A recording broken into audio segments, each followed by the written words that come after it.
Bismillahirrahmanirrahim. Assalamualaikum warahmatullahi wabarakatuh. Waalaikumsalam. Assalamualaikum warahmatullahi wabarakatuh. Allahumma sholli ala sayyidina Muhammad wa ala ali sayyidina Muhammad. Segala puji pada Allah Subhanahu wa taala yang telah memberikan rahmat dan hidayah kepada kita semua di hari ini dengan keadaan sehat walafiat, diberikan keimanan dan ketakwaan, serta salawat serta salam kepada junjungan Nabi besar kita Muhammad Shallallahu Alaihi Wasallam. Alhamdulillah di kesempatan hari ini untuk KMI Hamamatsu bisa kembali mengadakan kajian rutin tiap bulan ya, akhir bulan tentang Sirah Nabawiyah yang sudah 2 bulan ya, Kang Fahmi udah nggak divakum ya. Sebulan. 2 bulan. Bulan Mei, bulan Mei bulan. vakum dan bulan puasa vakum. Oh iya, bulan. Ya, selama 1 bulan dan alhamdulillah sekarang bisa melanjutkan kembali. Mungkin kita semua agak lupa ya yang bulan kemarin itu karena terlewat 1 bulan agak lupa bagaimana cerita yang kemarin itu.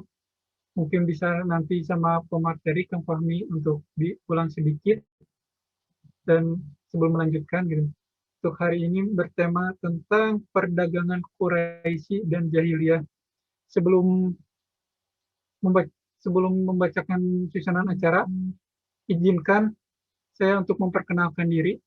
Nama saya Arli, saya berasal dari Bandung. Terima kasih untuk pembukaan untuk susunan acaranya. Yang pertama, pembukaan. Yang kedua, pembacaan ayat suci Al-Quran yang akan dibacakan oleh Kang Irfan. Lalu acara inti yang akan pemaparan materi dari Kang Fahmi. Lalu setelah pemaparan materi ada sesi tanya jawab tentunya. Setelah itu kesimpulan yang keempat. Yang kelima, doa penutup. Dan yang ketujuh penutup untuk hari Ahad ini.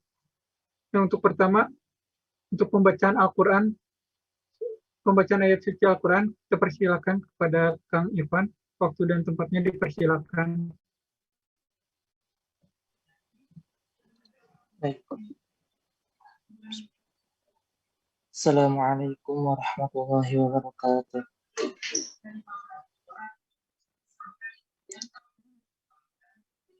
A'udzu billahi minasy syaithanir rajim. Bismillahirrahmanirrahim. Li'ilafi Quraisyin ilafihim rihlatash shita'i was-sayf. فليعبدوا رب هذا البيت الذي أطعمهم من جوع وآمنهم من خوف. Dengan nama Allah yang Maha Pengasih lagi Maha Penyayang. Karena kebiasaan orang-orang Quraisy, yaitu kebiasaan mereka berpergian pada musim dingin dan musim panas, maka hendaklah mereka menyembah Tuhan, yaitu pemilik rumah ini, yaitu Ka'bah, yang telah memberi makanan kepada mereka untuk menghilangkan lapar dan mengamankan mereka dari rasa ketakutan.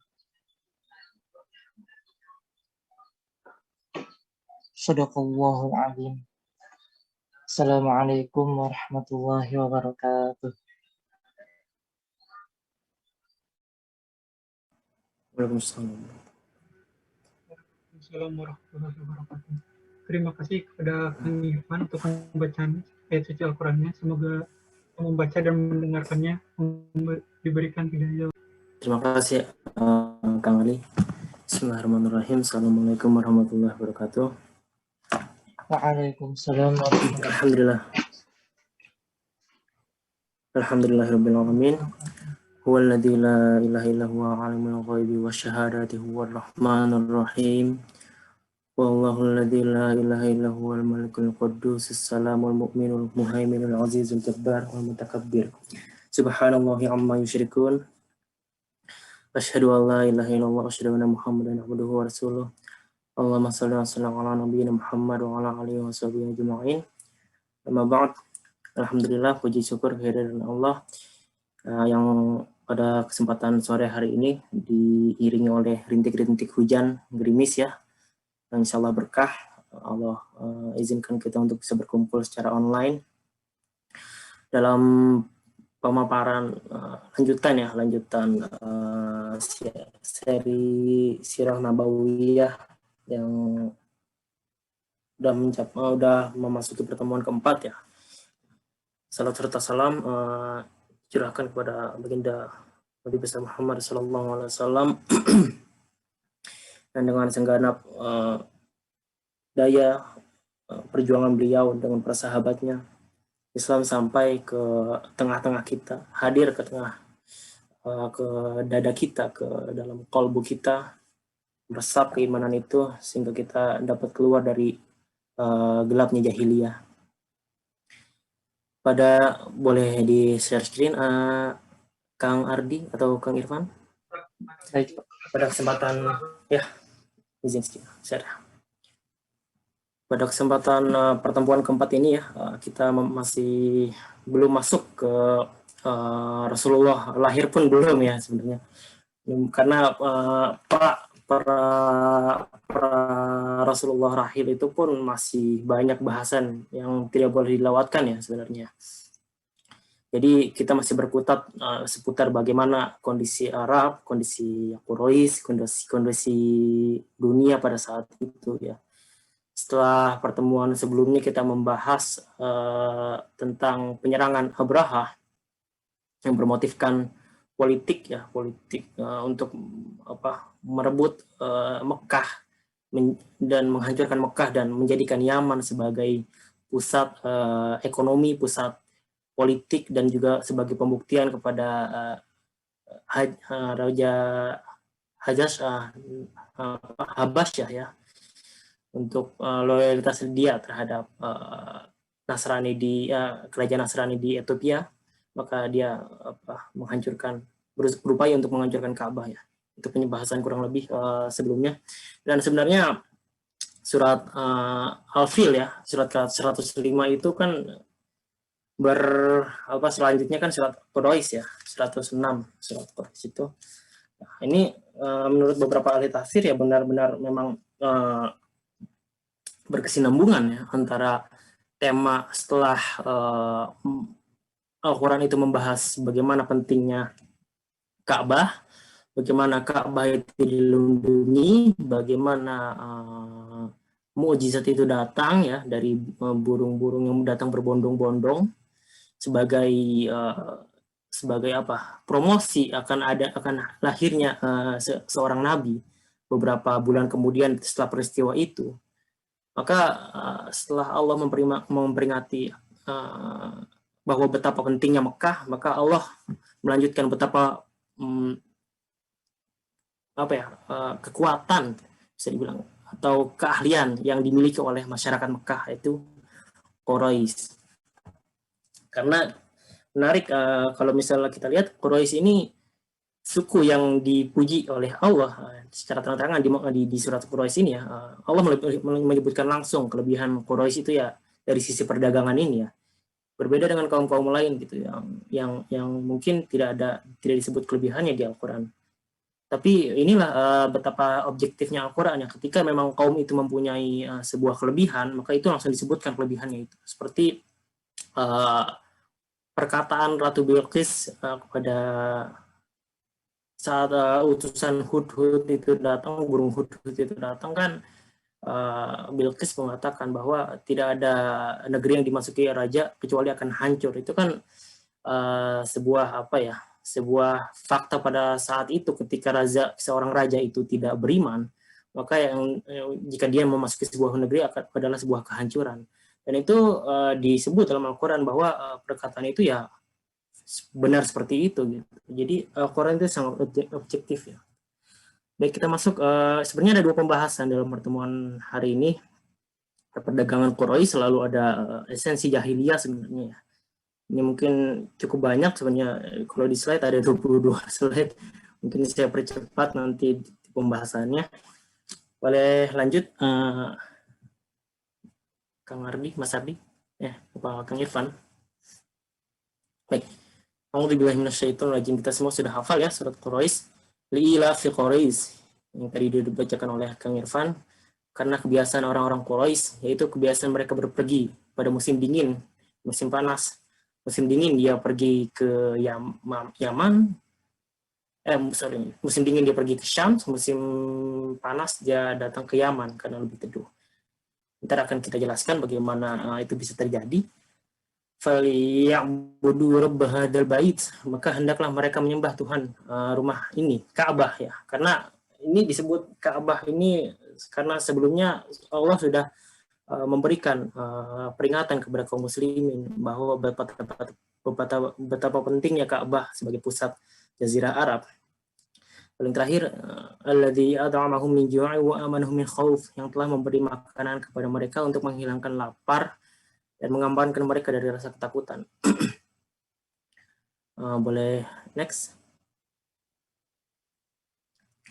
Dalam penjelasan guru kami ya, dari literatur tarikh atau literatur sejarah Islam klasik ya, seperti dalam At-Tabari atau dan yang lainnya, makna ilaf dari ilaf Quraisy, ilaf itu berarti disebut juga habl atau isom. Habl atau isom itu dapat kita lihat di surat Al-Imran ayat 103 ya. Wa'tasimu bihablillahi jami'an wa la tafarraqu. Ada wa'tasimu isom dan habl digabung dalam ayat itu. Itu menandakan bahwa dalam artinya kan, dan berpegang teguhlah kamu kepada tali agama Allah. Jadi yang dimaksud dengan ilaf ini adalah tali atau perjanjian atau kontrak atau hubungan. Seperti mana dalam surat Al-Imran 103, berpegang teguhlah pada tali-tali Allah. Jadi yang dimaksud dari ilaf Quraisy itu bukan hanya semata-mata kebiasaan gitu ya. Kalau kebiasaan kan kita misalnya pagi-pagi biasa ngopi gitu, itu kan bukan sesuatu yang istimewa gitu yang biasa tiap hari rutin. Tapi di situ ilaf Quraisy itu bukan sebuah kebiasaan, melainkan ilaf di situ adalah perjanjian atau kontrak dagang lah ya, kalau bahasa kitanya ya. Kontrak dagang dengan siapa gitu. Nah, ini perlu dipahami ya. Kondisi jazirah Arab itu kan banyak suku Baduy, nomaden ya.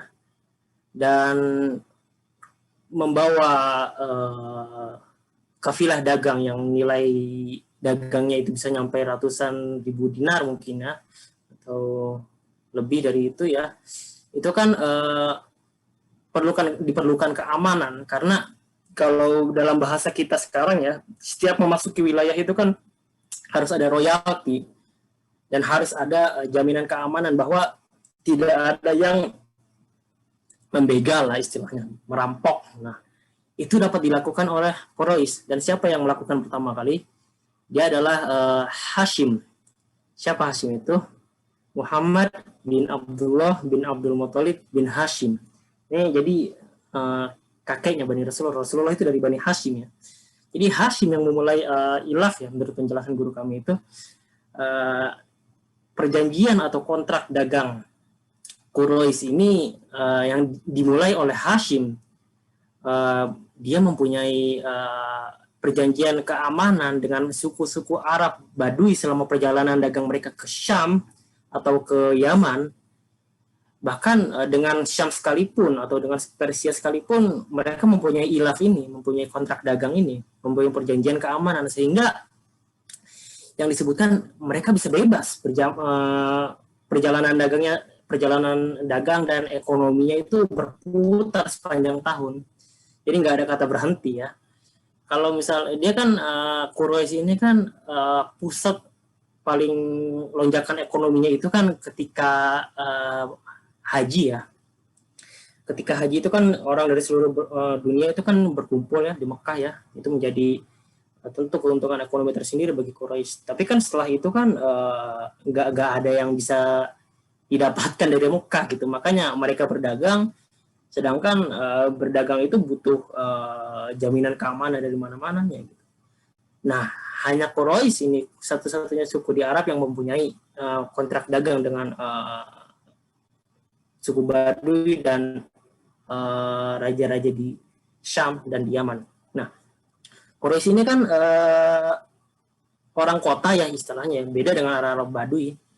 Nah, jadi Arab Baduy itu kan tidak mempunyai produk ya. Mereka itu menjual hasil-hasil ternak, kulit, rumput segala macamnya gitu ya. Nah, itu ditukar oleh kebutuhan Arab Baduy itu apa? Itu disediakan oleh Quraisy sebagai imbalannya. Quraisy membeli kulit-kulit mereka untuk dijual ke daerah Syam atau Yaman seperti itu. Nah, jadi perdagangan mereka ini tidak pernah putus sepanjang tahun. Nah, itu yang disebutkan dalam Allah itu adalah nikmat. Allah berikan nikmat, kelimpahan ekonomi. Makanya kita dari surat Quraisy ini kita dapat poin-poin ilaf, kontrak dagang yang itu dapat menjalankan roda ekonomi mereka, rihlah ya, sepanjang tahun. Kemudian ditambah lagi sebagai Ka'bah sebagai pusat ekonomi, itu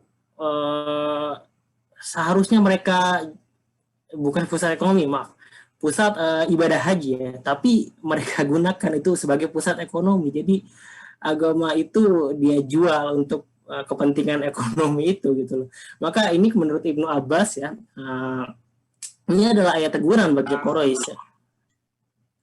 Ayat teguran bagi Quraisy karena Allah itu udah memberi ilaf, udah memberi kontrak perjanjian untuk memberi keamanan gitu loh. Tapi kenapa kalian itu tidak mau menyembah Tuhan Ka'bah ini, yaitu Allah gitu. Ini dalamnya Al-Quran ya, dari 4 ayat ini sebenarnya mempunyai permasalahan atau latar belakang background yang sangat panjang di belakangnya gitu ya. Boleh dilanjut Kang Ardi?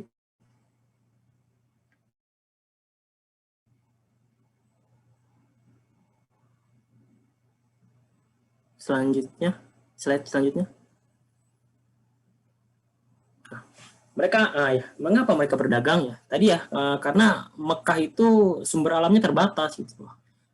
Karena sumber alam terbatas dan mereka tidak bisa mengandalkan dari perdagangan di musim haji saja gitu. Ya, yang perlu diketahui juga ketika bulan-bulan haram di dalam jahiliyah pun ini ya ada istilah bulan haram ya. Dan itu juga nanti masuk ke dalam syariat Islam. Ada sekarang ya, saat ini kita masuk bulan haram ya, Dzulqa'dah, Zulhijjah, Muharram yang berturut-turut, lalu Rajab ya. Nah itu keempat bulan itu tuh sakral dan tidak boleh ada satupun peperangan antara kabilah di Arab. Itu udah dipahami, udah jadi nilai umum di Arab ya. Jadi 4 bulan haram ini, terutama yang 3 bulan haram yang berturut-turut ini di musim haji ini perdagangan yang sangat menguntungkan gitu loh. Makanya di saat bulan-bulan haram ini mereka gencar melakukan perdagangan gitu. Nah, di luar bulan haram ini kan masa mereka menganggur gitu ya. Ya walaupun dapat keuntungan melimpah dari perdagangan 3 bulan ini, maka mereka mencoba untuk keluar berdagang dan akhirnya mendapatkan perjanjian dagang itu ya, perjanjian ilaf itu dengan Arab-Arab Baduy gitu ya. Nah, itulah yang melatar belakangi mereka untuk keluar gitu dari Mekah untuk berdagang, dan itu yang memulai adalah Hashim. Kemudian ada faktor kedua yaitu kisruh politik 2 imperium besar, yaitu ada Bizantium atau Romawi Timur dan ada Persia. Nah, kedua imperium ini kan mempunyai permusuhan yang sejarah permusuhan yang sangat panjang gitu ya, selalu melakukan peperangan dah, dan bempernya ini kan orang-orang Arab gitu lah. Nah, jadi Hashim sangat cerdik di sini ya, sangat cerdik. Dia memanfaatkan dua kisruh imperium besar ini, bahwa kedua imperium ini kan gak mungkin tidak melakukan aktivitas jual beli kan, walaupun mereka sebenarnya berantem gitu lah. Tapi kan kalau ada pedagang Syam datang ke Persia atau sebaliknya, itu kan gak mungkin diterima begitu saja oleh penduduk kedua negeri itu kan.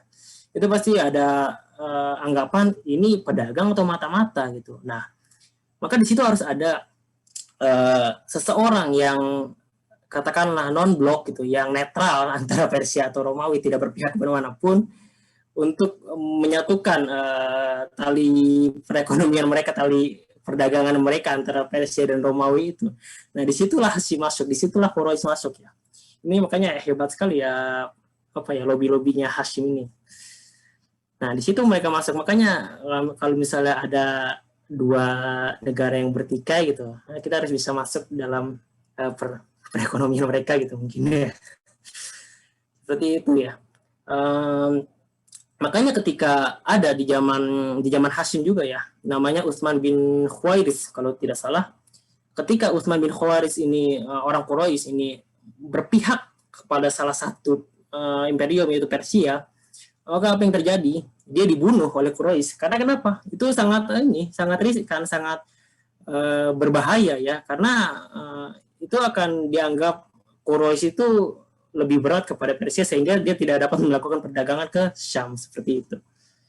Jadi mengapa mereka berdagang, yaitu alasannya. Boleh selanjutnya next.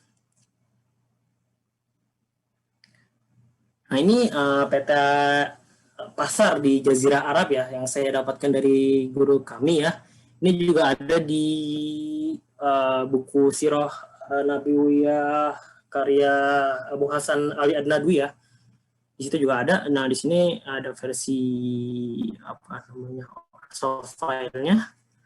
Jadi pasar di Arab itu pasarnya pasar musiman ya, dia gerak. Nah, makanya di sini ada satu nomor ini tuh dimulainya pasar dari tahun pertama Muharram sampai dari awal bulan sampai akhir bulan itu dia gerak terus, dari pertama dari Daumatul Jandal, terus kedua ke Hijar, terus jalan ke sini ke arah nomor 3, nomor 4 sampai Son'a gitu ya, sampai pusatnya ini di Mekah ini. Di sini ada, di Mekah itu ada Uqad ya, ada Zulmajad, ada Ta'if di sini dekat Mekah gitu ya.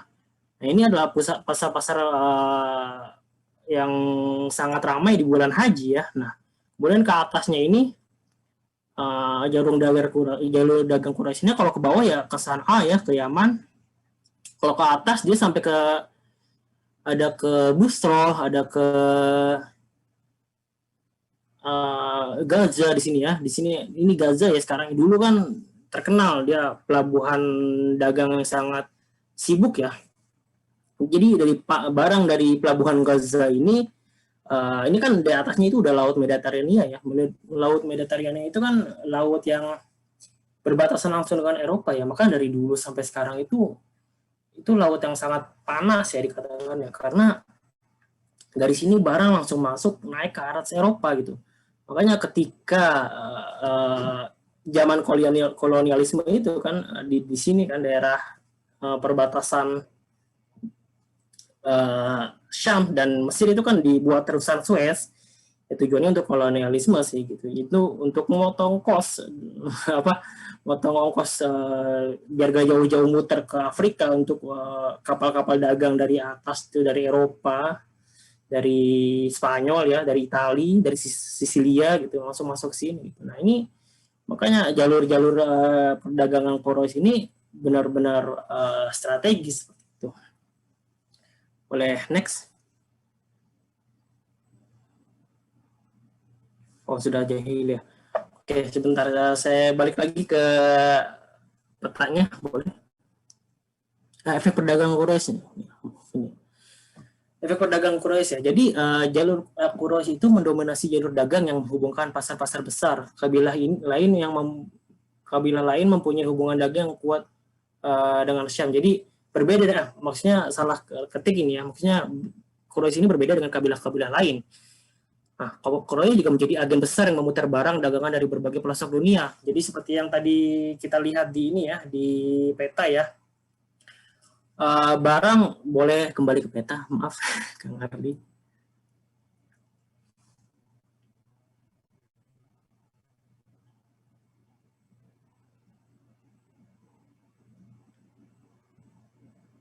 Ya, baik. Jadi barang-barang dari Yaman itu kan ada jalur dagang dari laut ya di sini ya, atau dari Persia dari atas sini ya, dari Iran kalau sekarang ya. Kalau jalur Iran kan jalur sutra itu ke Afghanistan, naik ke Cina gitu ya. Terus barang-barang dari Cina itu kan masuknya ke Quraisy ke Jazirah Arab. Itu yang membawa Quraisy juga. Lalu dari jalur laut Yaman itu barang-barang dari India sampai ke Indonesia gitu. Makanya di Tarikh At-Tabari dari penjelasan guru kami, barang-barang dagangan yang dibawa Quraisy itu bukan hanya kulit ya, cuman ada banyak rempah-rempah yang itu asalnya itu ya dari mana lagi selain dari Asia Tenggara gitu ya. Jadi tidak menutup kemungkinan bahwa rempah-rempah yang dibawa Quraisy itu ya nyampe ke Eropa gitu. Baik dari jalur sutra dari Cina ataupun dari jalur Yaman di bawah itu gitu ya. Makanya kan yang seperti yang kita tahu juga ya, Eropa itu kan negeri-negeri Eropa yang dari atas itu datang ke kita kan salah satunya kan untuk memisi rempah-rempah gitu ya, gold, gospel, glory ya itu.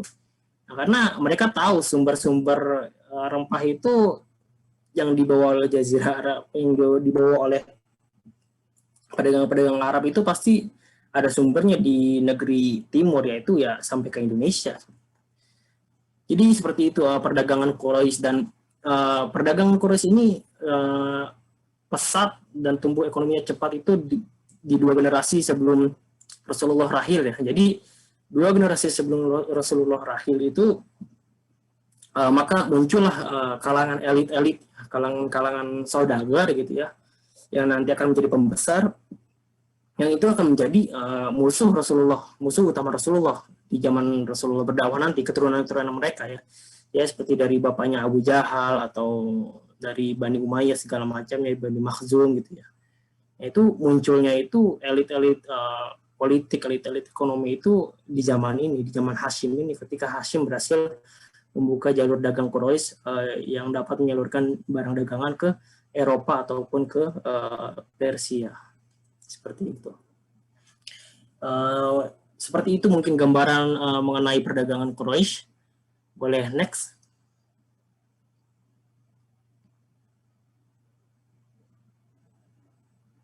Ini yang terakhir tadi ya, muncul kekuatan elit ekonomi baru 1 sampai 2 generasi sebelum Rasulullah lahir. Baik, next.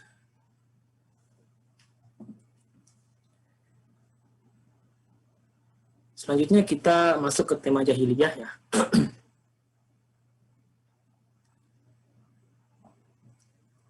Boleh next lagi.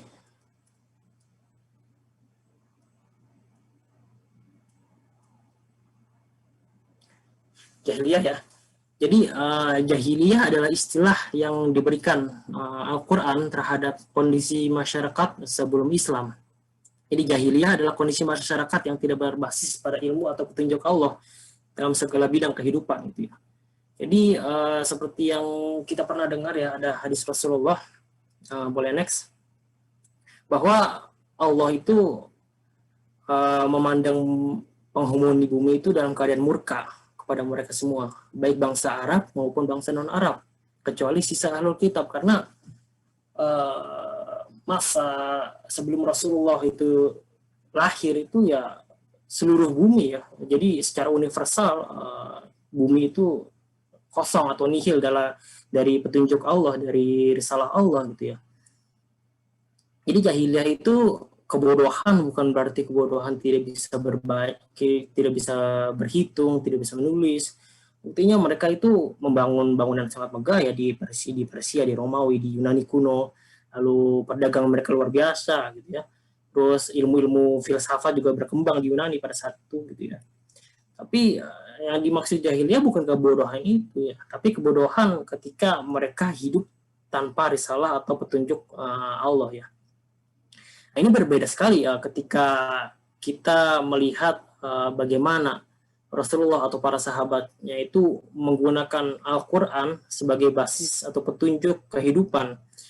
Sebagai contoh yang seperti yang dijelaskan oleh guru kami, ketika Umar bin Khattab telah membuka Persia dan Romawi, itu kan wilayah Islam sangat luas ya, dari Persia sampai ke, kalau zaman Umar tuh sampai ke Mesir ya, sampai ke Mesir sudah dibuka sama Amr bin As gitu.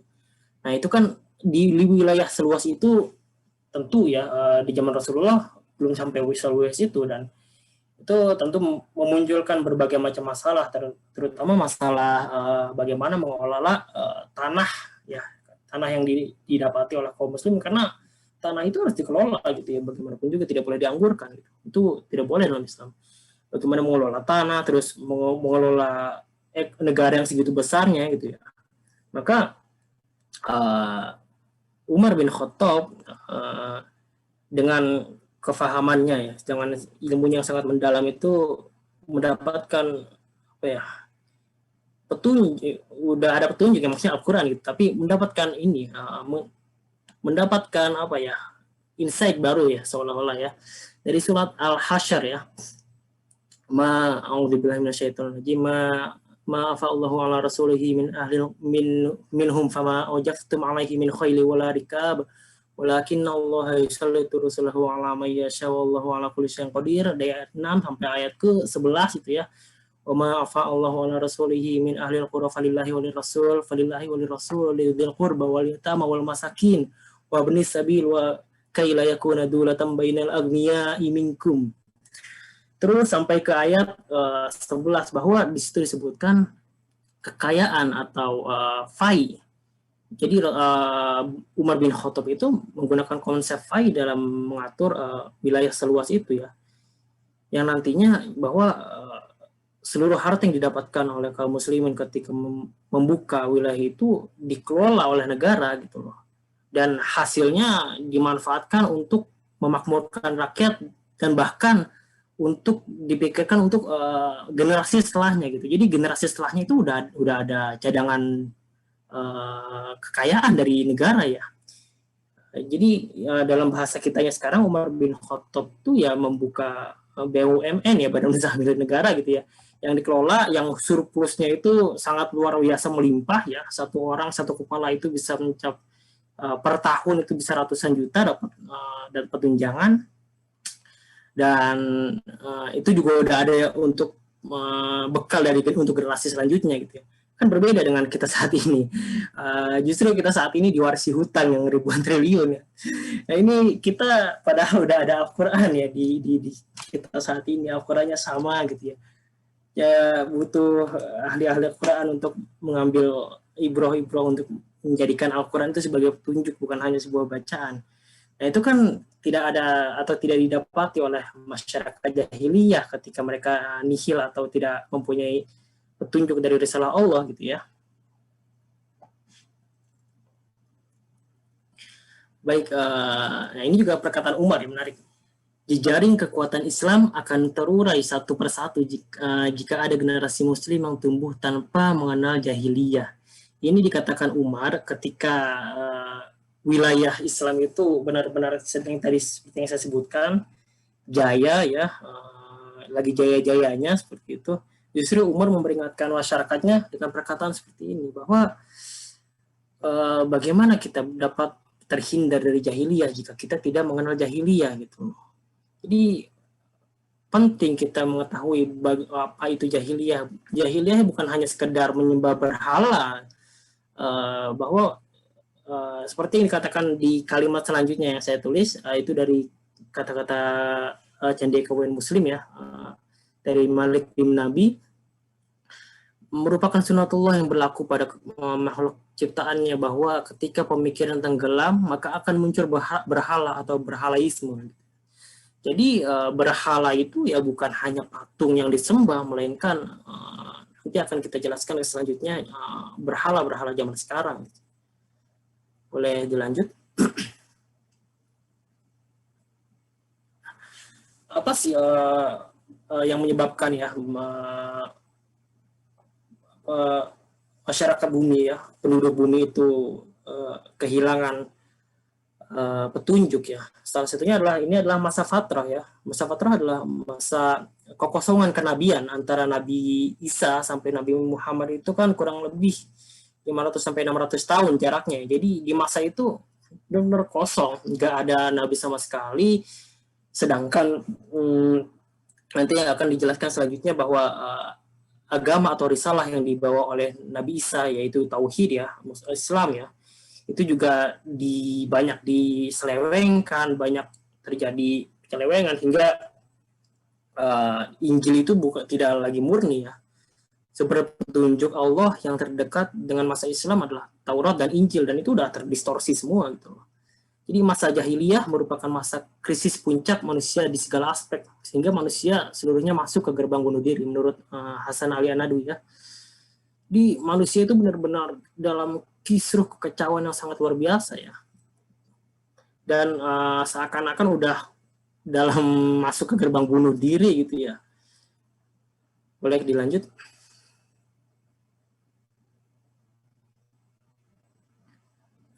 Kondisi agama sebelum masa kenabian ya. Yang pertama ada agama Yahudi ya. Yahudi sebenarnya adalah agama baru ya. Agama ini muncul ya dari ajaran para nabi Bani Israel yang diselewengkan. Sedangkan nabi-nabi dari Bani Israel itu yang mengajarkan agama tauhid ya. Menyembah Allah. Dr. Said Al-Buti dalam fikih sirahnya menyebutkan bahwa umat-umat terdahulu yang diasuh oleh Nabi itu, yang didakwahi oleh nabi-nabi terdahulu itu semua Muslim gitu ya. Jadi agama-agama seperti ini adalah agama-agama buatan yang yang dari kitab-kitab sucinya itu diselewengkan. Saya baru saja membaca ensiklopedia Yahudi ya, bahwa itu sangat luar biasa. Yahudi itu merubah ya Taurat, dan Taurat itu dirubah sedemikian rupa sampai bukan hanya Nabi saja yang dicela ya, bahkan Tuhan pun dicela, Allah pun dicela. Dikatakan di situ bahwa Yakub alaihissalam bergulat melawan Tuhan, melawan Allah, tapi Yakub yang menang gitu. Itu kan nauzubillah min dzalik, sangat luar biasa ini penyelewengan atau perubahan yang dirubah oleh orang-orang Yahudi ini ya. Jadi ajaran agama Yahudi ini muncul agama Yahudi ini muncul ketika Yahudi itu dulu kan ada kerajaan, dan kerajaan itu terbelah dua tuh, kerajaan utara, kerajaan selatan. Di saat itu barulah agama Yahudi itu muncul itu ya. Sesungguhnya kemurkaan dan kebencian para nabi terhadap penyembahan berhala menunjukkan bahwa penyembahan berhala dan dewa-dewa telah masuk secara diam-diam ke dalam jiwa bangsa Israel, dan akarnya belum terjaput hingga masa kembalinya mereka dari imigrasi dan pembuangan di Babilonia. Ini pembuangan di Babilonia ini ketika Yahudi itu dulu pernah dibuang, dijajah ya oleh Nebukadnezar, raja dari Babilonia gitu. Mereka telah menerima kepercayaan tahayul dan syirik. Sesungguhnya Talmud juga memberikan kesaksian bahwa berhalaisme memiliki pesona khusus bagi bangsa Yahudi gitu ya. Nah, ini kondisi agama Yahudi pada saat itu. Kemudian bisa dilanjut. Lalu ada agama Nasrani ya, atau Kristen ya. Ini juga sama ya, ajaran Nabi Isa yang telah diselewengkan hingga puncaknya penetapan Yesus sebagai Tuhan dalam Konsili Nikea. Ini terjadi pada tahun 325 ya. Konsili Nikea itu adalah kayak pemilu ya para uskup sedunia yang diselenggarakan Kaisar Konstantin Agung pada tahun 325 Masehi di kota Nikea di Britania, Kekaisaran Romawi. Nah, bisa dibayangkan ini Tuhan ada pemilunya gitu. Ditetapkan siapa yang jadi Tuhan ini, siapa akhirnya Yesus gitu. Jadi ini benar-benar kisruh ya, kacau. Dan juga agama Nasrani ini tidak terlepas dari pencampuran khurafat dan filsafat Yunani yang sebelumnya dianut oleh mereka. Jadi sebelum Nasrani itu menjadi agama formal Imperium Romawi atau Bizantium, mereka itu kan menguasai wilayah Yunani juga ya. Jadi mereka itu udah melekat dalam diri mereka ya, filsafat Yunani, berhala Yunani gitu ya. Makanya kalau kita pernah mendengar itu mereka kan menyatakan bahwa 25 Desember itu kan kelahiran Yesus ya. Padahal dalam sejarahnya 25 Desember itu kelahiran dewa mataharinya orang Yunani gitu ya. Nah inilah udah ada campur aduk antara filsafat Yunani, mitos-mitos Yunani, berhala-berhala Yunani di mix gitu ya dengan teori baru ya yang mengatakan bahwa Yesus atau Isa alaihissalam adalah Tuhan seperti itu. Nah ini agama Nasrani. Selanjutnya ada agama Majusi ya, yaitu penganut Majusi mengenal penyembahan terhadap unsur alam sejak dahulu. Akhirnya mereka menetapkan untuk menyembah api sebagai unsur kekuatan terbesar untuk mereka. Maka mereka menyucikan matahari ya. Mereka itu sembahyangnya kalau tidak salah pagi dan sore ya, ketika matahari terbit dan terbenam. Makanya kita kan nggak dibolehin ya sama Rasulullah ya untuk sholat di saat matahari terbit ataupun terbenam itu. Karena itu adalah sembahyangnya orang-orang Majusi gitu ya. Mereka menyembah matahari, menghadap matahari lalu menyembahnya.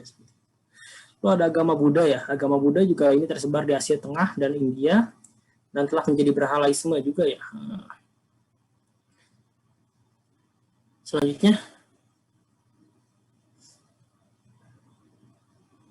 agama Hindu ya. Agama Hindu ini asal dari India ya. Ini saya ambil dari Syekh Hasan Ali Al-Nadwi. Beliau juga orang India ya. Jadi beliau paham ya bagaimana agama Hindu itu karena berasal dari negara beliau ya. Agama asli India itu yang mempunyai banyak sesembahan dan mencapai puncaknya di abad ke-6 Masehi. Menurut Malay ya, dalam bukunya Popular Hinduisme, Malay ini salah seorang ahli agama Hindu juga ya. Jumlah dewa-dewa mereka mencapai 330 juta. Ini bisa dibayangkan. Bingung nyembah dewa yang mana gitu ya. Segala bentuk yang indah dan bermanfaat menjadi Tuhan yang disembah. Jadi melihat sesuatu nilai yang estetik, nilai keindahan atau yang bermanfaat, dijadikan Tuhan bagi mereka. Malay, seorang ahli agama Hindu menyatakan, sesungguhnya proses penciptaan dewa-dewa belum berakhir. Proses penciptaan Tuhan belum berakhir ya. Pada bilangan tertentu, tiada henti-hentinya bertambah dewa-dewa kecil pada periode sejarah yang berbeda. Hingga pada institusi ketuhanan tersebut terdapat jumlah yang sangat besar, yaitu mencapai 330 juta dewa seperti itu. Nah ini ya apa namanya ilmiah ya, tentu nanti misalnya ada yang di sini Muslim semua yang mendengarkan ya. Maksudnya bisa ada bukti-buktinya gitu ya, data-datanya. Baik, selanjutnya ini kondisi Arab Jahiliyah ya. Kondisi Arab Jahiliyah juga sama ya. Ajaran Hanif Nabi Ibrahim telah banyak diselewengkan ya. Mereka menganggap bahwa mereka itu masih berada dalam ajaran agama Ibrahim. Padahal nyatanya tidak sama sekali. Orang-orang Jazirah Arab itu menyangka mereka masih, terutama Quraisy ya, mereka menyangka dia masih berada di jalan agama Ibrahim, padahal tidak sama sekali. Diadakannya sekutu-sekutu Allah dengan 360 berhala mengelilingi Ka'bah. Mereka juga memiliki Tuhan dari jenis malaikat, jin, dan binatang. Timbul banyak bid'ah seperti Bahirah, Sa'ibah, Wasilah, dan Ham. Ini adalah jenis-jenis hewan kurban ya. Cuman ini dibuat ajaran-ajaran baru bagi mereka gitu. Jadi hewan yang dengan spesifikasi tertentu tidak boleh dikurbankan, seperti misalnya ada yang telinganya udah terpotong atau apa, itu ada penjelasannya di Al-Quran juga ada ya. Saya kurang hafal Bahiroh seperti apa, cuman intinya dari Bahiroh itu hewan yang seperti ini, Saibah hewan seperti ini, jadi ada karakteristik tertentunya gitu. Dan itu bid'ah sama sekali, tidak ada ajaran dari Nabi Ibrahim ya. Lalu bertawaf itu, bertawaf harus dengan pakaian ihram dari Mekah saja. Ini tentu ada usaha ekonomi bagi mereka, karena ya kalau misalnya mau bertawaf harus beli ihram di Mekah gitu kan. Ini jiwa dagang Quraisy keluar di situ ya. Jika tidak, maka diharuskan bertawaf dengan tidak berbusana atau telanjang ya gitu ya. Itu sangat luar biasa. Tawaf di rumah suci Allah telanjang gitu. Ini kan nggak habis pikir. Baik, bisa dilanjut. Jadi dari kesimpulannya sebenarnya Quraisy ini sama sekali tidak menganggap agama mereka itu penting ya.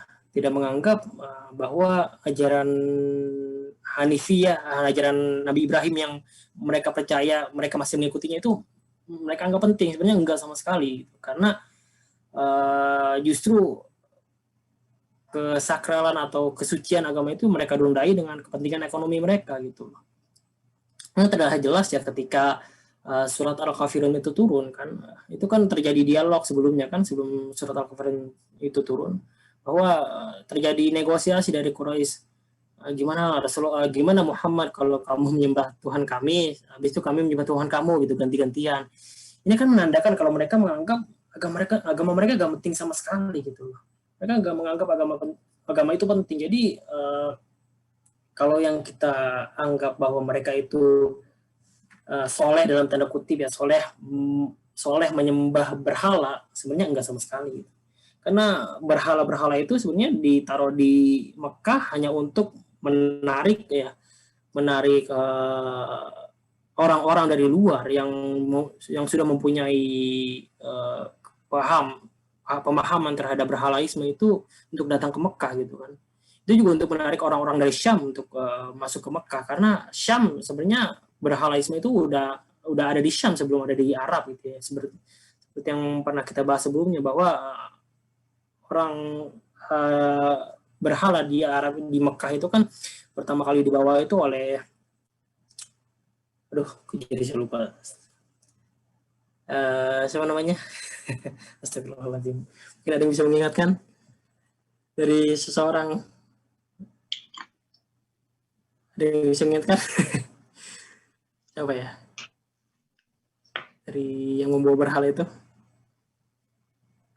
Baik, mungkin kalau ada yang mengingatkan, intinya ada yang membawa berhala dari Lu'ai bisa. Astagfirullahaladzim, manusiawi lupa bisa. Mohon maaf.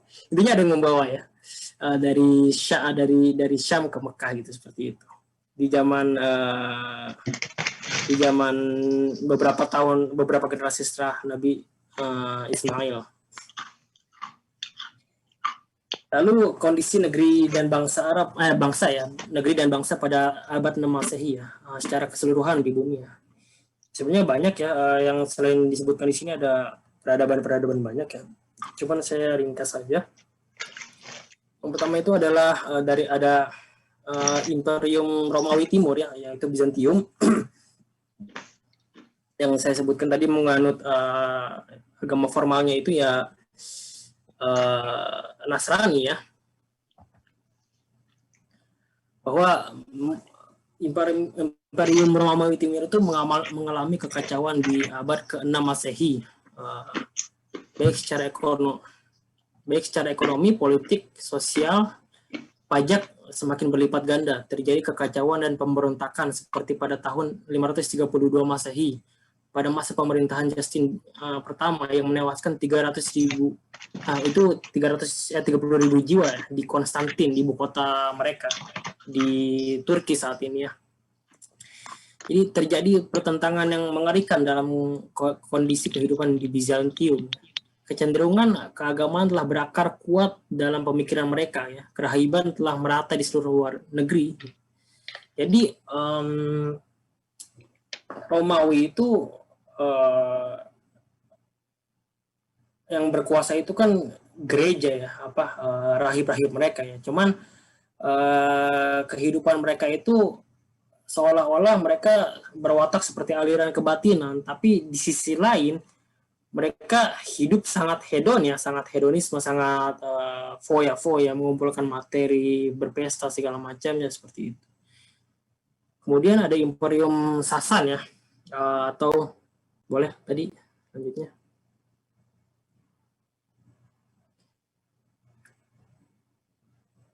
Selanjutnya.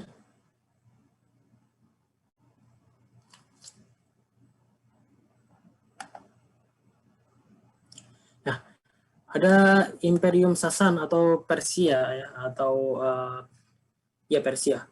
Maaf Teng tadi sebelumnya.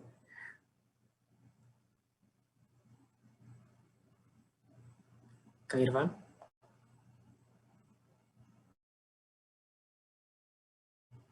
Ya, yang ini tadi. Ya ini Persia. Jadi ajaran di Persia ya, ajaran Mazdaisme yang merupakan cabang dari ajaran Zoroaster menyebar di abad ke-5 Masehi. Jadi selain Majusi, ada juga ajaran Mazdaisme pada abad ke-5 Masehi. Ajaran ini menyerukan tentang kebolehan menguasai harta dan wanita. Dalam dokumen sejarah Iran, menyatakan kehormatan telah dilanggar, mengikuti hawa nafsu telah menjadi kebiasaan, telah tumbuh sebuah generasi yang tidak memiliki kemuliaan dan pekerjaan. Tidak ada pengawasan dan masa lalu yang mulia. Tidak perhatian terhadap nasib rakyat. Mereka sangat hebat dalam mengadu domba, berbuat jahat, tepo lagi ya, berdusta, dan hal itu mereka jadikan sebagai alat untuk mencari makan dan mencapai kejayaan dan kedudukan. Jadi bahkan ya raja-raja Persia itu, Kisra Persia itu sampai pada status mereka itu seperti Tuhan gitu ya. Jadi mereka sangat menindas rakyatnya dan menganggap rakyatnya itu seperti bukan manusia ya, bahkan ketika rakyatnya itu datang ingin berbicara dengan rajanya Kisra itu nggak boleh berhadapan-hadapan langsung karena khawatir ya bau mulutnya rakyat biasa itu tercium oleh Kisra Persia, dan itu jaraknya bisa sampai 5 meter 10 meter kalau rakyat biasa itu ya. Itu sangat tidak manusiawi ya. Sebelumnya tadi masih ada. Nah ini. Nah, dengan paham Mazdak ya, yang mengajarkan manusia bersekutu atas kepemilikan harta dan wanita, maka dikatakan ya ini adalah komunisme pramodern. Jadi komunisme sebelum era modern ya ini itu di daerah Persia ini dari paham Mazdakisme ini. Gitu. Baik, bisa dilanjut.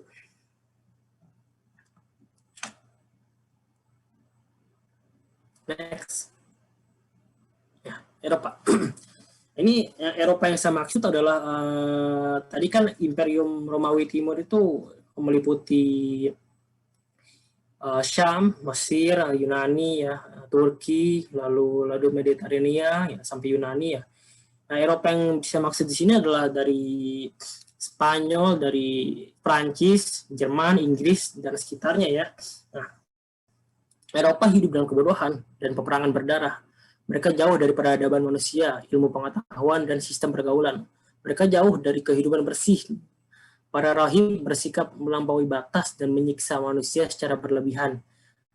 Bisa kita lihat di sejarah inkuisisi gereja ya, di masa ini ya, di masa abad ke-6 Masehi, dan itu berlanjut sampai abad ke zaman Galileo Galilei itu sekitar 1500-an ya. Itu kan inkuisisi itu penyiksaan yang dilakukan oleh gereja terhadap orang-orang yang melakukan pelanggaran dalam pandangan mereka. Itu sangat kejam ya. Matanya dicongkel. Saya baca buku Dr. Adian Husaini, Wajah Peradaban Barat, itu digambarkan bagaimana ganasnya ya gereja-gereja pada saat itu menyiksa. Itu alat siksaannya pun parah-parah ya.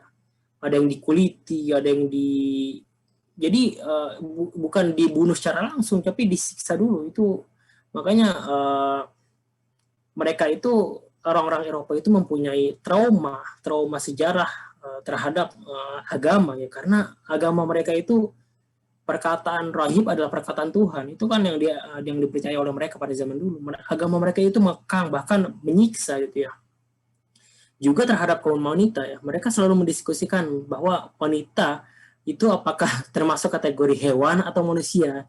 Ini kan luar biasa parahnya, mereka gak bisa menempatkan wanita gitu ya.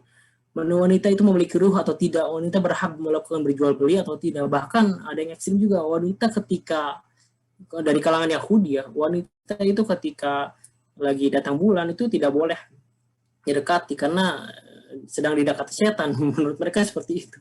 Nah, ini yang terjadi pada Eropa ya, dan Robert Briffault menyatakan Eropa ditutup malam pekat dari abad 5 sampai abad ke-10. Dan mereka mulai bangkit di masa Renaissance nih ya.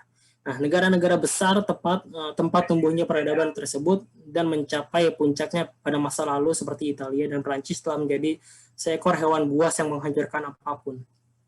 Ya. Jadi kalau kita lihat di Imperium Timur itu kan ada Romawi dengan Kolosiumnya tuh. Itu kan sangat tidak manusiawi ya, mengadu manusia dengan manusia, dan itu menjadi hiburan, entertainment bagi mereka.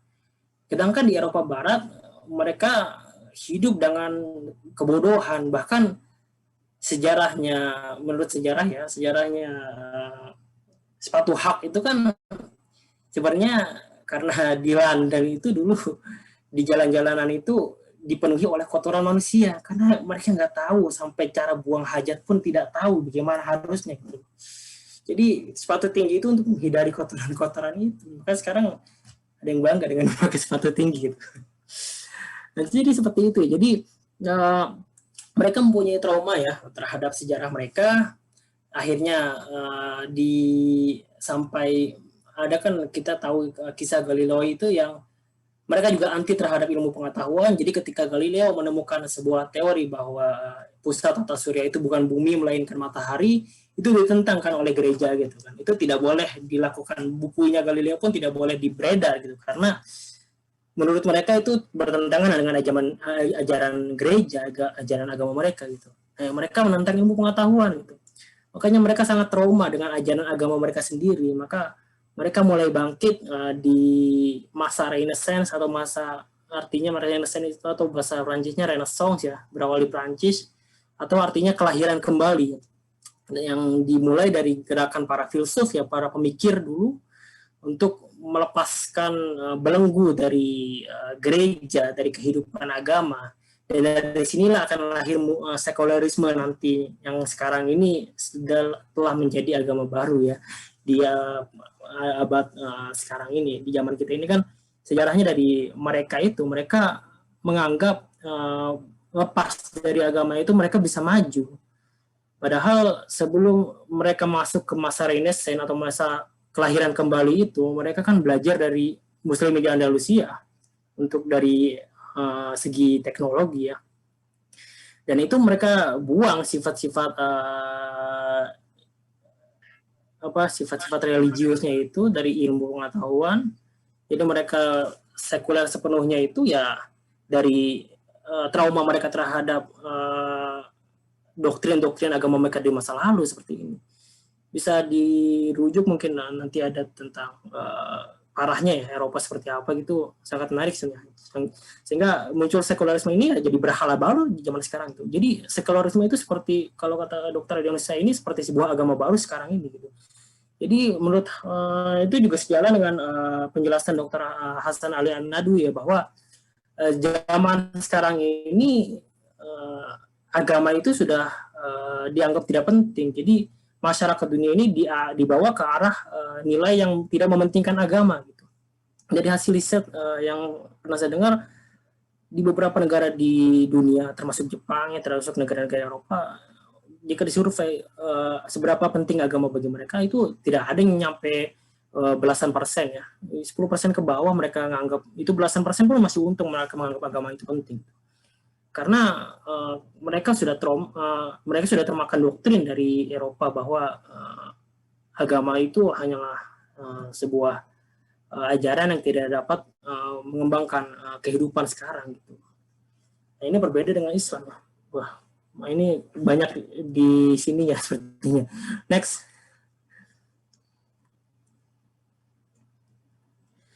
Di India juga sama ya, para penyusun hukum di India kuno yang memiliki karakter keagamaan yaitu Hindu ya, menjadi sebuah undang-undang umum di masyarakat. Undang-undang tersebut membagi penduduk dalam 4 golongan, yaitu Brahmana, kaum seperti kaum religiusnya lah ya. Lalu ada Satria, yaitu kepala para ksatria. Lalu ada Waisya, yaitu pedagang, dan Sudra, itu rakyat jelata. Ini menimbulkan kasta-kasta ya. Jadi ini juga tidak memanusiakan manusia ya. Lanjut. Nah ini terakhir Jazirah Arab masa jahiliyah. Moral bangsa Arab sangatlah buruk. Mereka terbiasa minum khamar dan perjudian. Derajat wanita dijatuhkan. Banyak rumah-rumah bordil yang memasang tanda di depan pintunya untuk wanita yang disewakan. Tingkat kebedaannya ketika mereka mengubur hidup-hidup bayi perempuan mereka. Ini juga sangat ditentang ya, dalam Al-Quran juga dijelaskan ya. Dalam surat At-Takwir ya, wa idzal mau'udatu su'ilat bi ayyi dzambin qutilat. Untuk apa mereka mengubur anak perempuan mereka, dan ketika dibangkitkan untuk anak perempuan mereka itu di akhirat nanti bertanya untuk apa kami dikubur gitu loh. Ini dapat kita pahami nanti ya di slide selanjutnya mungkin ya. Ini juga yang banyak masyhur ya, kisah di apa namanya, di kalangan kita mungkin ya, di internet mungkin ya, bahwa Umar bin Khattab pernah mengubur putrinya hidup-hidup gitu ya. Cuman menurut penjelasan yang saya dapatkan ya dari guru kami, dan saya juga membaca biografi Umar ya, ini tidak apa ya, bisa dikatakan tidak ada sama sekali gitu Umar itu mengubur hidup-hidup bayi perempuannya. Pertama, siapa yang dikubur Umar itu? Siapa anak perempuan Umar yang dikubur gitu? Pertama kan anak perempuan Umar itu kan Hafsah ya. Dan anak yang paling pertama itu Hafsah itu lahir di masa jahiliyah. Nah, sampai ke masa Islam hanya Hafsah lah anak perempuan Rasulullah, anak perempuan Umar. Sisanya ada Abdullah, ada Abu Bakar, ada siapa lagi sih? Intinya masih Hafsah sendiri itu anak perempuan Umar yang sampai Umar masuk Islam itu. Nah, jadi anak Umar yang mana yang dikubur oleh Umar gitu? Anak perempuan Umar yang mana yang dikubur gitu? Apakah kakaknya Hafsah? Tidak ada. Hafsah itu anak pertama, makanya Umar itu kan mendapat gelar atau kunyah Abul Hafs ya, julukan Abul Hafs, artinya bapaknya Hafsah. Itu kan salah satunya karena Umar ridho terhadap pemanggilan itu gitu. Jadi riwayat kisah tentang Umar mengubur bayi perempuannya hidup-hidup itu kurang ada di data sejarah menurut penjelasan guru kami gitu ya. Itu juga itu sebuah intermezzo lah ya. Jadi tidak ada data yang menunjukkan siapa yang anak perempuan Umar yang dikubur gitu. Cuman praktek mengubur bayi perempuan hidup-hidup ini memang berlaku di kabilah-kabilah mungkin selain Quraisy gitu. Cuman kalau di Quraisy tidak ada yang mengubur perempuannya hidup-hidup. Mungkin itu terjadi di beberapa kabilah Jazirah Arab yang lain gitu. Selanjutnya ada fanatisme kesukuan, itu sangat menonjol di Quraisy ya. Mereka sangat hobi berperang, bahkan hanya karena hal sepele. Mereka mempunyai slogan, belalah saudaramu, baik dalam keadaan menzalimi ataupun dizalimi. Maaf, itu ada typo lagi ya. Nah, ini yang jadi slogan Quraisy pada saat itu ya. Jadi membela saudara itu utama. Mau dia salah atau dia benar, bela dulu. Yang penting itu masalah dia salah atau benar itu masalah belakangan gitu. Nah, cuman ini juga yang menarik. Rasulullah kemudian bersabda dengan tanda kutip memakai slogan Quraisy ini, tolonglah saudaramu baik dalam keadaan zalim atau menzalimi. Kemudian salah seorang sahabat bertanya, ya Rasulullah, kalau keadaan saudara kami dizalimi, kami tahu cara membantunya gimana. Cuman keadaan mereka menzalimi, gimana cara kita membantu gitu? Ya salah satunya caranya dengan menarik dia agar dia tidak berbuat zalim seperti itu. Jadi slogan ini sebenarnya dapat dimaknai secara Islam, dalam cara pandang Islam ya seperti itu gitu loh. Nah, kemudian riba ya, riba telah menancap kuat pada mereka dan berlaku sebagaimana persoalan dagang biasa. Mereka tidak membedakan antara dagang dan riba, itu sebagaimana yang dijelaskan dalam Al-Quran juga gitu ya. Makanya riba yang paling pertama diharamkan oleh Rasulullah adalah ribanya Abbas bin Abdul Muthalib, yaitu pamannya sendiri gitu. Itu karena Rasulullah langsung menentang riba yang paling riba telah kuharamkan, dan yang riba telah Allah haramkan, dan yang paling pertama aku haramkan adalah ribanya pamannya sendiri, yaitu Abbas bin Abdul Muthalib gitu ya. Boleh di next.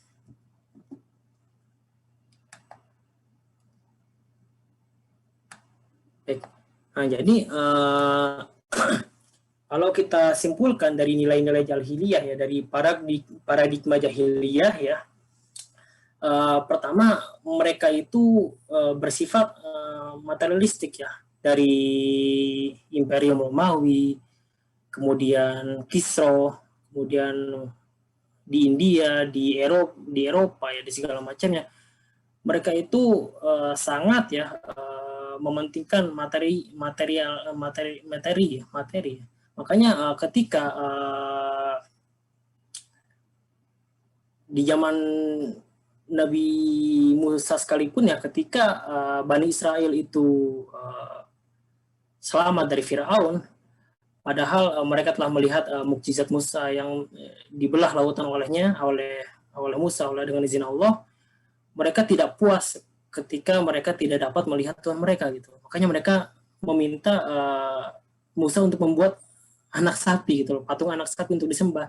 Ini artinya mereka tidak percaya akan hal gaib yang ada di pikiran mereka adalah sesuatu yang empiris, yang terlihat, yang secara materi terlihat seperti itu. Nah, ini juga yang zaman sekarang ya mengarah ke arah situ kan, materialistik itu gitu.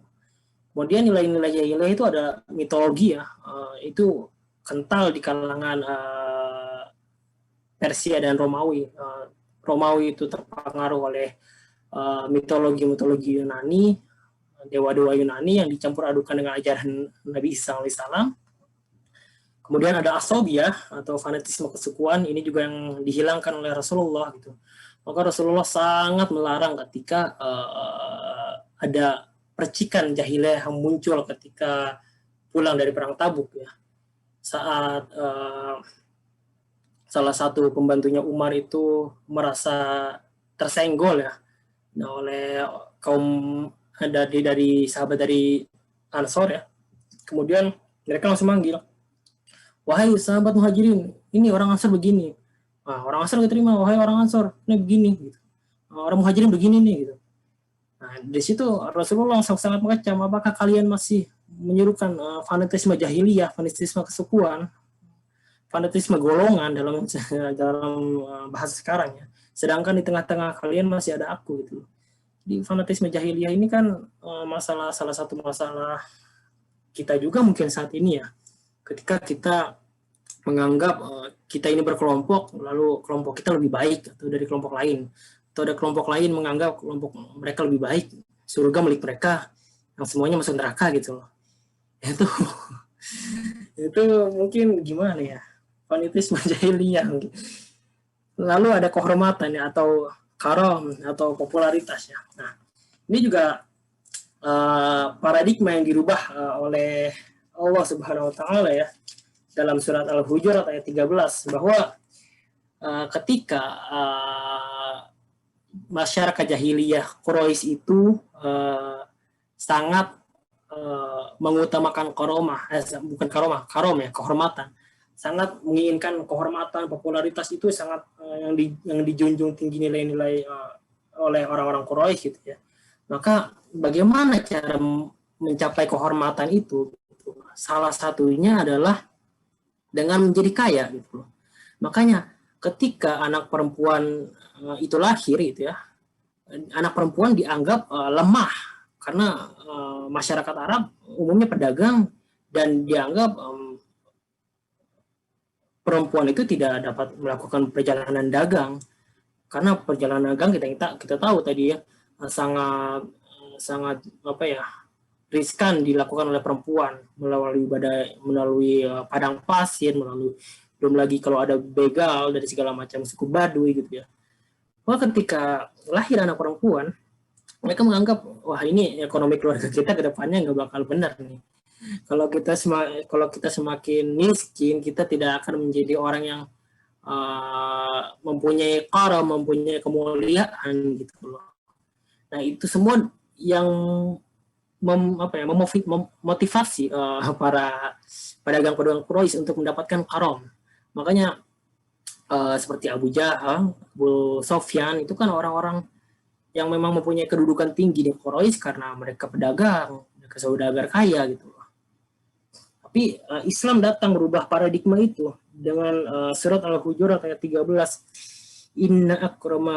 inna akramakum 'indallahi atqakum, bahwa sesungguhnya yang paling mulia di antara kamu di sisi Allah ialah orang yang paling bertakwa, bukan orang yang mempunyai banyak harta. Nah, ketika para sahabat memilih jalan hidupnya masing-masing, ada yang memilih jalan hidup kaya. Saya katakan memilih jalan hidup ya, karena sahabat itu bisa kaya, bisa miskin, itu tergantung mereka. Gitu. Ali memilih jalan hidup miskin, sementara dia bisa hidup kaya. Dalam satu riwayat disebutkan bahwa Ali pernah berwakaf yang nilainya itu miliaran atau ratusan dinar, enggak sampai miliaran dinar, ratusan ribu dinar mungkin ya. Saya lupa detailnya berapa. Di saat dia mewakafkan itu, dia sedang mengganjal perutnya yang lapar dengan batu gitu. Ini hanya masalah jalan hidup gitu loh. Jadi para sahabat itu mempunyai skill untuk menjadi orang kaya. Cuman mereka milih hidup miskin gitu.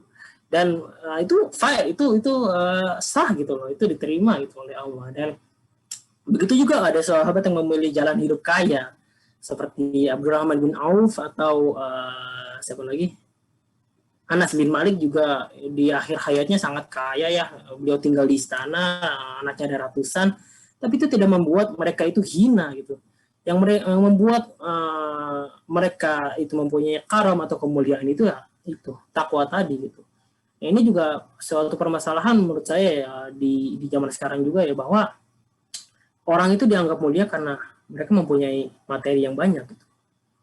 Ya misalnya aja di hubungan-hubungan tetangga atau keluarga segala macamnya, keluarga jauh gitu ya, itu pasti yang dimuliakan orang yang dalam tanda pandangan hidup mereka itu mereka sukses dalam tanda kutip, mempunyai materi, harta melimpah gitu ya.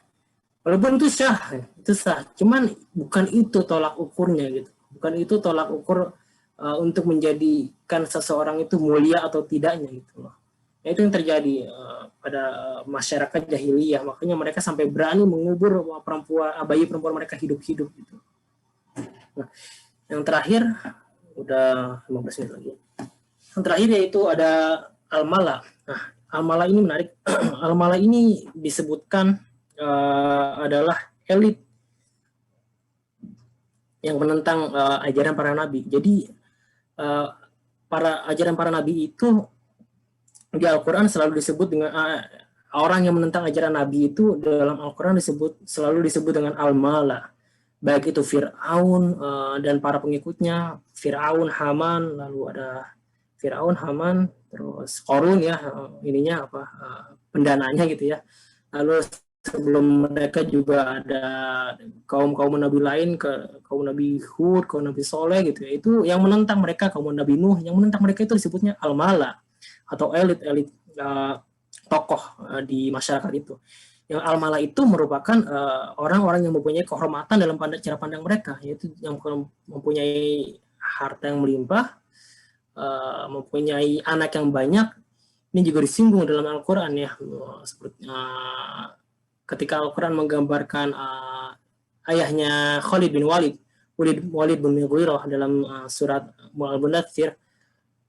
A'udzubillahi minasyaitonir rajim. Ya ayyuhal mudaththir qum fa'anzir wa rabbaka fakabbir wa thiyabaka fatahhir wa rujza fahjur wa la tamnun tastaksir wa li rabbika fasbir fa idza nuqira fin naqur fa dzalika yawma idin yawmun 'asir 'alal kafirin ghairu yasir darni wa man khalaqtu wahida. Di situ disebutkan bahwa kamu sombong mempunyai harta yang berlimpah, anak-anak yang banyak gitu ya. Itu merujuk pada Walid bin Mughirah gitu ya. Makanya ketika para orang-orang yang mempunyai kehormatan ini, mempunyai karom ini, membentuk sebuah kelompok elit, nah itu dan menentang ajaran para rasul, itu disebut dengan al-mala oleh Al-Quran. Dan itu adalah paradigma jahiliyah dan gambaran umum tentang agama dan kondisi negara atau bangsa di bumi ini sebelum Rasulullah diutus. Tentu selain yang saya sebutkan di sini banyak ya kerajaan-kerajaan atau imperium-imperium besar ya, seperti Cina juga kan punya dinasti ya. Terus ada ya banyak ya. Mungkin di Jepang juga ada itu zaman Yamato, mungkin dulu ya tahun 600-an itu zaman Yamato atau di Nara gitu ya. Atau zaman Kawachi di Osaka gitu. Seperti itu. Itu semuanya dalam nilai hidup jahiliyah. Wallahu ta'ala alam bisawab. Saya kembalikan kepada moderator Kang Ali.